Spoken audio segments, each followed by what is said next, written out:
As for the World Juniors, which is what you've been covering here extensively, Right. Canada's through.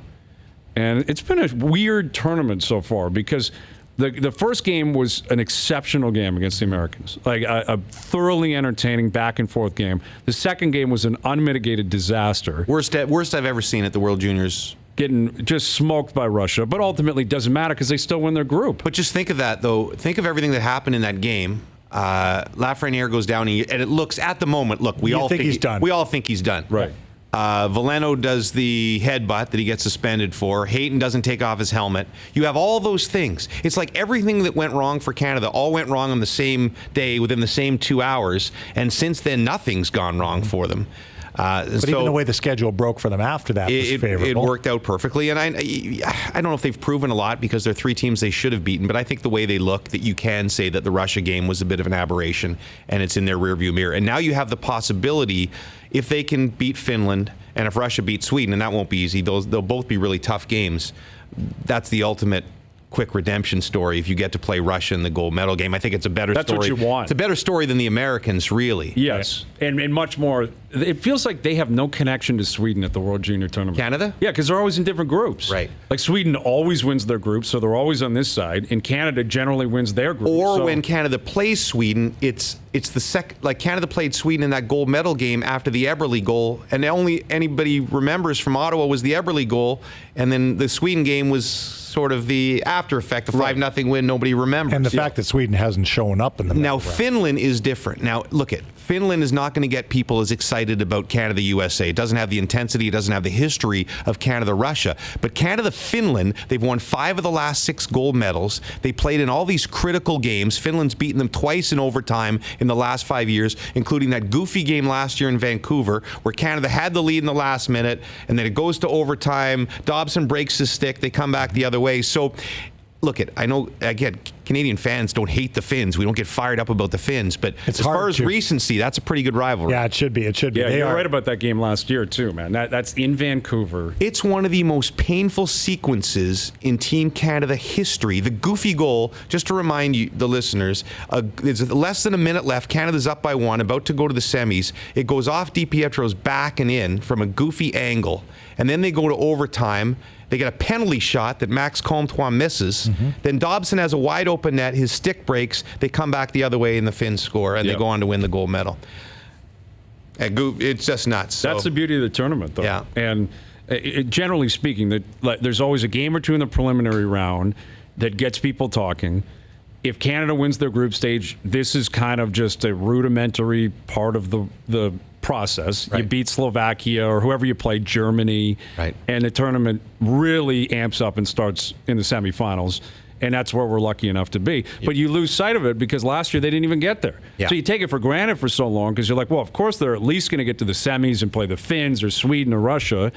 And when it's not available to you, especially on home turf like it is, where the tournament always feels different when it's in Canada, just has a bit of a different vibe to it. Right. But I agree with what they're doing now, though. I love it. No, two things. The reseeding, yes, but with the location, it was 4 out of 5 years in North America, and it's too much. And you want it to be special when it comes here. So I think it's got to be in North America once every 3 years. And I know it's not as great for ratings when it's in Europe, but the vibe in the Czech is they're doing a great job hosting. They've showed up. And I just think that's the way to do it. And then when it comes to Canada, it really means something when it's in Canada. Yeah, no, and next year it'll be in Red Deer in Alberta, and like that's going to be a big. Yeah, it'll be a big buzz. It'll be fantastic. Question for you, James, and when you've watched so much of this tournament, and it was fairly new to me when I came back up because I'd been in the States for all those years. And maybe the brilliance of the tournament is the lack of poise and how high the emotion is. And so if you make a transfer and say, as the NHL's got younger and younger, and there's less poise and more emotion. The NHL's gotten better? The NHL's gotten streakier for sure. Right. Like we've seen more streaks from teams, good and bad this year, and more comebacks from 4 goals down in the third period. I think that's probably a fair assessment because that is the greatest thing about this tournament is that they're 18 and no poise, and they get whatsoever. They get like completely, they get completely rattled in situations. All the countries, and it's just mistakes all over the place hockey, and that's what's the great thing about it. And you're right. Maybe now that the NHL has become a 21, 22-year-old players league, we're definitely seeing. And when things are good for a 22-year-old, they're great, and you're rolling, and your team wins 8 in a row. Right. Like in Montreal the other night, 18-0 in shots in the first, Up 2-0. and up 2-0, and they lose the game. Right. And it just totally swings the other way. And so, from a poise standpoint, Well, Sheldon Keefe just spoke about that. This is a guy who was in the American Hockey League. He's been in the league for 18 games. And he said, what I've picked up quickly is the swings in the NHL, which you would expect to hear out of a junior coach or, someone to get like March Madness. That's what this has a feeling of in terms of complete unpredictability, potential meltdowns. And the thing is, Keefe is saying that on the upswing. Like they're 13-4-1. At some point, this team's probably going to lose a few. and how are they going to handle it? How are you going to handle it? Like, it's one thing to be able to kind of handle the positive swing. How do you handle the negative swing? And with Canada, within the tournament, they had it quickly, right? Like the losing to Russia was as negative as it gets. Probably lucky that they're in Czech Republic, because if they were here, they'd be picking up on the energy. I think they're lucky on who their next game was. Okay, it's playing a quality opponent, you mean, or Yes, and having to however it shakes out, it was more about the next game and being able to rebound. Yeah, you had know Germany. you're going to get a win, you mean. If it had gone in reverse order, like if the Russian game had been the first game and then they're coming back against the Americans, they might have been a little wide-eyed. You could have melted and rattled. But again, it's it's been super fun hockey again. The Nolan Foote thing today, I know that got a lot of Canadians. The IHF is crazy strict on these things. I have no problem with them being tougher and trying to protect the heads of kids, but I don't know what he could have done. I mean, he could have played the puck. I suppose you could make that argument, but 90% of the contact was with the hip area. Right. I thought it was secondary a little bit with his upper arm. I had a problem with a couple of hits, and they weren't that. Yeah. They were both in the Finnish U.S. game. Interesting thing. Yeah, I mean, Foote, they're meeting right now, the IHF discipline committee, and you never know exactly what they're going to do. I would be shocked if Foote got suspended. The fact that he got the 5-minute major and got kicked out, probably the best thing. Right away in the game. Yeah, you get suspended a game, now, effectively. One of the key Finnish players, Christian Tanus, who made this ridiculous no-look pass today that resulted in their only goal, he did a reverse elbow today on one of the Americans, and it was not penalized. And that was early in the game, too. And Craig Button was crying for a major. There's a chance that guy gets suspended for the Canada game. So that'll be really interesting to see what comes out of the IHF over the next few minutes. Yeah, that'll be significant for sure. Lafreniere looked good to me today. I mean, that's great. He's a good player. Yeah, Byfield's interesting, though. We've come to assume, you were talking about guys going into the NHL. It's kind of assumed now the first and second picks in the draft are going right into the league, right?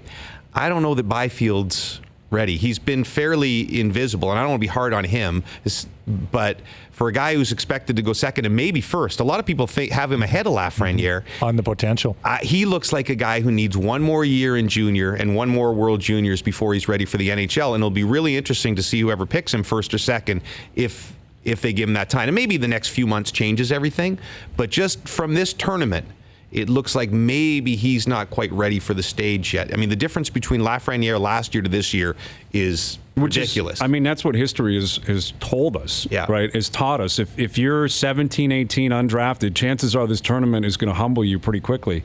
And Ray and Gord were talking about that during the telecast, and Ray made the point. He said, wait till we see Byfield next year. Mm-hmm. And Gord jumped in and said, maybe we won't, right? Like if he gets drafted in the top 2 or 3, maybe he's in the NHL. Well, the pressure would be to put him in the NHL, depending on the team. Maybe if it's Ottawa, let's say, and Ottawa's got San Jose's pick too. Yeah, they wouldn't. They would be patient with him for a year, which would be the right move, I would right? think so. But again, it depends who gets him. Depending on the market, and you promote him. Like Lafreniere is playing in the NHL next year, clearly, and he looks ready for it. And Ottawa could win the lottery. Yeah, they could end up with 1-2 would be. Compare last year, remember, when they survived the whole Colorado disaster. But as dark as it could be. But it hung over them the whole season. Right. That Jack Hughes could have been an Ottawa Senator, and he's going to end up going to Colorado, although they didn't win the lottery. And now it's the complete opposite, where Ottawa fans are watching the Sharks and watching the Sens and going, we could get 2 in the top 5, 2 in the top 3. Who Honestly, knows? Listen, Ottawa, I don't trust ownership there. It's been ugly there. But they have an opportunity here for a great rebuild. Like a great rebuild. They've got some good kids coming. They got some good kids already, as we know, but the Sharks are terrible. Like San Jose's not going to run off some second half and end up pushing for a playoff spot. I think they've got a top 10 pick secured with that. Ottawa's going to be bottom 5. They've been better than I thought they would be. I think Detroit's clearly the worst team in the league. I think Ottawa will probably end up second or third last, so they're going to be in an opportunity. In a different way.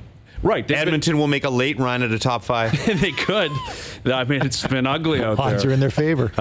So, you got Ottawa here with a ton of cap space. I don't know if they're ever going to spend to the cap anyway, so it may not matter. But they got kids. They can have 2 more top 5 picks. It's almost sports karma where they made that deal. They had to skate through the Colorado pick, like you mentioned, and now they come out of it. Brady Tkachuk helped out with that. Big time. And the Sharks plummeting, nobody saw that coming. Mm-hmm. So it turns out, the Stone deal was a tough pill to swallow. The Karlsson deal, tough to swallow. But they went through it. They got through it. It's going to be ugly for a couple of years. They're still not going to turn it around next year. Mm-hmm. But 2 or 3 years down the road, if they connect on the right players, they're actually a fun team to watch. They're going to be a good team. They got you in that position though, where you get too many young guys who all sort of come up at the same time. See Edmonton. Yeah, and you have to make decisions on guys right away because you have too many, especially with the way the new contracts are happening, where guys are getting what should be their third contract as their second contract. And that can be a problem with a team if you got 8 or 9 guys. It can take a lot of management. Well, if they didn't make that Duchesne deal, could you imagine where they would be? Like they would have had the 4th pick a year ago. Mm-hmm. They would have had Brady Tkachuk. I don't remember who went 4th last year, but they'd have 2 probably in the top 10 coming up. Because the Karlsson deal Byram go happen. 4th? Yeah, Byram did. Went 4th, yeah, exactly. Yeah. He did. So you'd be He's another one that much further along. In Colorado, you got Cale Makar and this guy coming. Yeah. Man. Pretty good spot to be in.